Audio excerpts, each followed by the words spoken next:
Hello guys, welcome to Football Fun TV, FFTV MEDIA on YouTube. If you put it in there, you'll find us.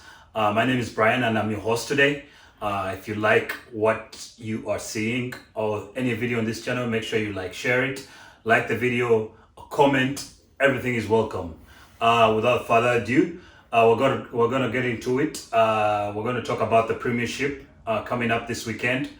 But we can't go further without introducing, the gentleman here. On my right here, there's Timothy, and there's Byron, and there's David. Come on, guys, say hi to the people. Hi. Hi, welcome to Football Fun TV. Hi, and welcome to Football Fun TV. Yes, that's all said for now.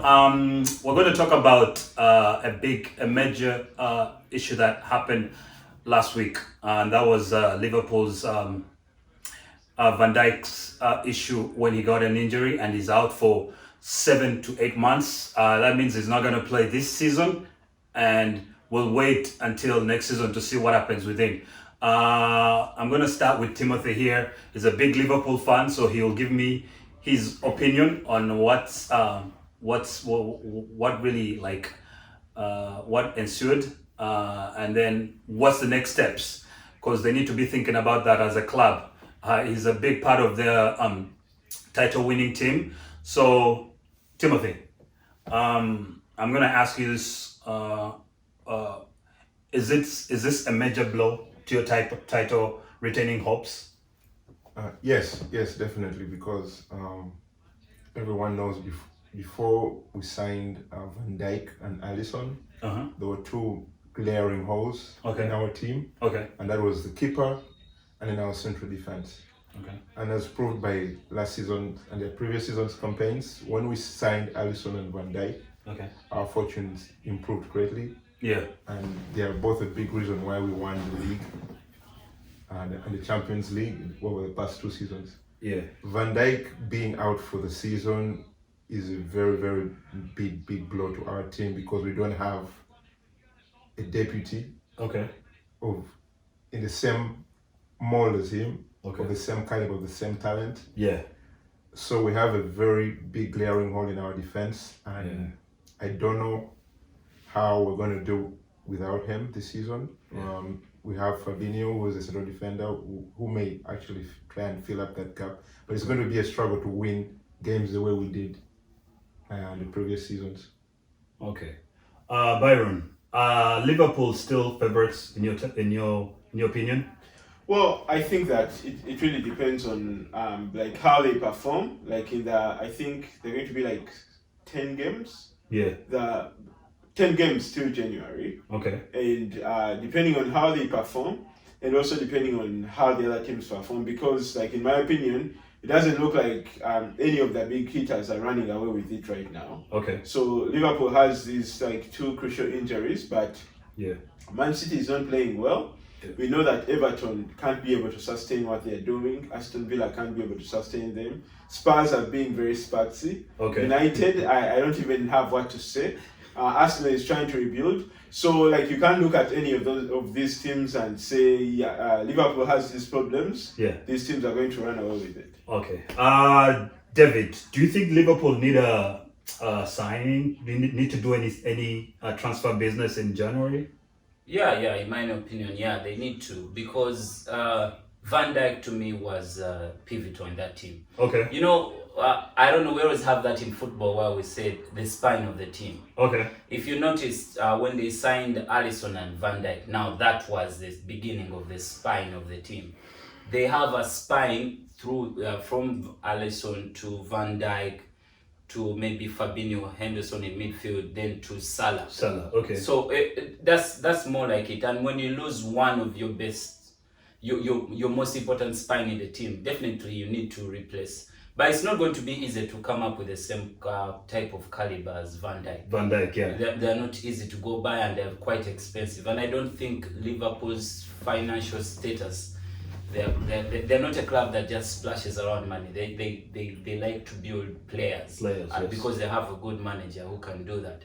So in my own opinion, I think Byron was saying that they're still able to win the title even without Van Dijk in there. But the thing about this season is that it's quite very unpredictable. And this has made it so much open for anyone to do well. Okay. So I'm not going to rule out Liverpool, but at the same time, in my own opinion, I don't think without Van Dijk, they're still my favorites. I have doubts in, first of all, even when he was there, you would see they are still having issues defensively. Okay. Now that he's gone, I'm extremely worried. You're skeptic. Yeah. I mean, Byron, I didn't say that Liverpool was going to definitely win it. I just said if you look at the opponents, like the people who could win it, the other people, they are all very weak. They are moving shaky. Yeah, but I feel like Liverpool has problems, but Man City, for example, doesn't have strikers. Okay. Like Jesus gets injured, Aguero is always injury prone. Like he gives you a few games and he's always out. Manchester United has no defenders. Chelsea can't defend. Arsenal is trying to rebuild. So it doesn't look like any of the teams that are around Liverpool are going to just run away with it. Let me get his opinion about, I feel like the biggest title challenges to Liverpool would be Man City. What do you think about their chances? Yeah, I think that is true, because if you look at the size of the squad of Man City and the quality they have, they're definitely favorites. Okay. And to say that, as much as we may think the season is open, I think it's just the first 5 games we watched.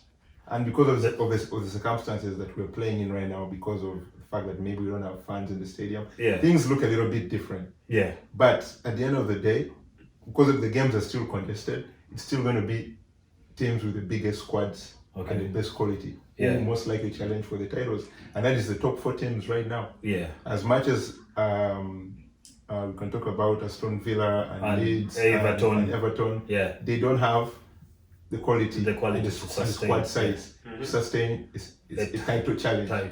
Yes. Okay. While if you look at the other teams, the way they are playing right now may seem shaky, but they're going to sort out the little kinks they have.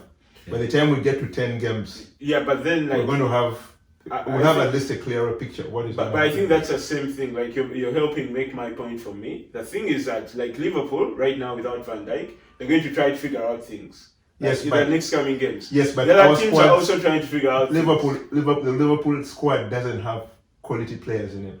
We have a first 11. What are you talking about? No, there's quality players. Where's the quality player to come on for Van Dijk? Where is the quality player to come on for Salah? Come on for Mane when they're injured?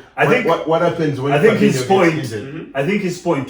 Point is just you can't replace a man like Van Dijk, who was the biggest part of their title, challenges and the Champions League winning. Yes. He was like the anchor of their defense. Mm-hmm. So if you take that out of their defense, it's a big hole and nobody can feel it. It's true. I'm not saying that there's somebody that for example, plug in. Let me just say this. Look at how Man City fared last season when they lost Laporte. No, not Laporte. Company. We've lost Company. Yes. First when they lost Company and then when they lost Laporte. Mm-hmm. Look at how the team performed. Much as they lost a cog in their central defense, look at how they coped. Yeah. One of the reasons was because they had enough quality and squad size for Pep Guardiola to figure out a way to work without 2 of their major signings, one leaving and one getting injured for the season. You had Fernandinho playing in central defense.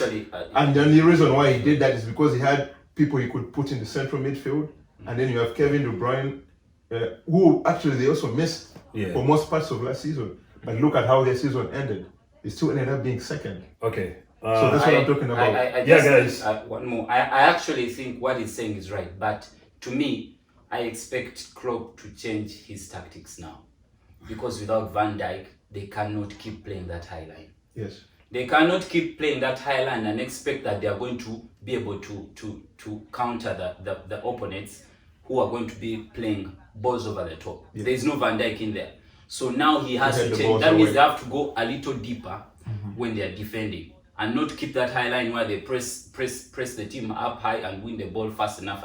Because if the team goes beyond that press, I think Liverpool are constantly going to concede. All right. Because they don't have the caliber of defender that is going to be able to cope with that amount of pressure. Because also we forget that the keeper, Alisson, was also part of that high line. Yes. He was good at anticipating situations, and now clearing balls and making the right passes that need to be made. Yeah.